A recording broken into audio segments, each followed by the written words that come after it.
सांगा पाहू. काश्मीर व राजस्थान या प्रदेशात आढळणारे प्राणी व वनस्पती एकाच प्रकारचे आहेत का? त्यामध्ये कोणता फरक तुम्ही सांगू शकाल?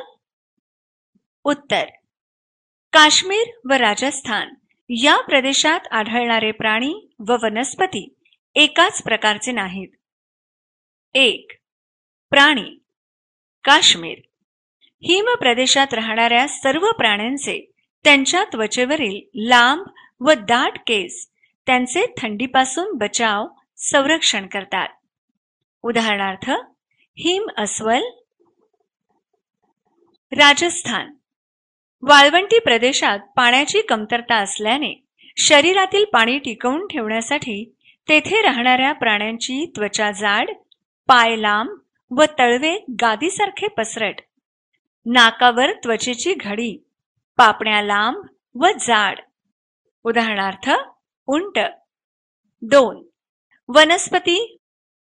काश्मीर सारख्या हिम प्रदेशात देवदार, पाईन असे सूचीपर्णी वृक्ष मोठ्या प्रमाणात आढळतात. राजस्थान सारख्या वाळवंटी प्रदेशात मात्र बाभूळ, निवडुंगा सारख्या वनस्पती मोठ्या प्रमाणात आढळतात. तसेच वाळवंटात आढळणारा उंट हा काश्मीरमध्ये आढळून येत नाही. असे का? वनस्पती वैशिष्ट्ये. काश्मीर. 1. आकार शंकूसारखा. 2. फांद्यांची रचना उतरती. 3. जाड साल. 4. शंकूच्या आकारामुळे हिम प्रदेशात वनस्पतीवर बर्फ साचून राहत नाही व जाड सालीमुळे थंडीत तग धरू शकतात. उदाहरणार्थ पाईन, फर, स्प्रूस, देवदार इत्यादी. राजस्थान. 1.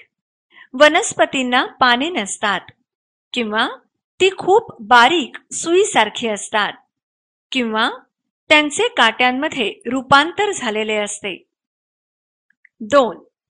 या रचनेमुळे शरीरातील अगदी कमी पाणी वाफेच्या रूपात बाहेर टाकले जाते. 3. खोड मांसल असते. 4. खोडांचा रंग प्रकाश संश्लेषण करावे लागल्याने हिरवा असतो. 5. वनस्पतींची मुळे पाण्याच्या शोधार्थ जमिनीत खूप खोलवर जातात. 6. वनस्पतीच्या खोडावर मेणचट पदार्थांचा जाड थर असतो. 7.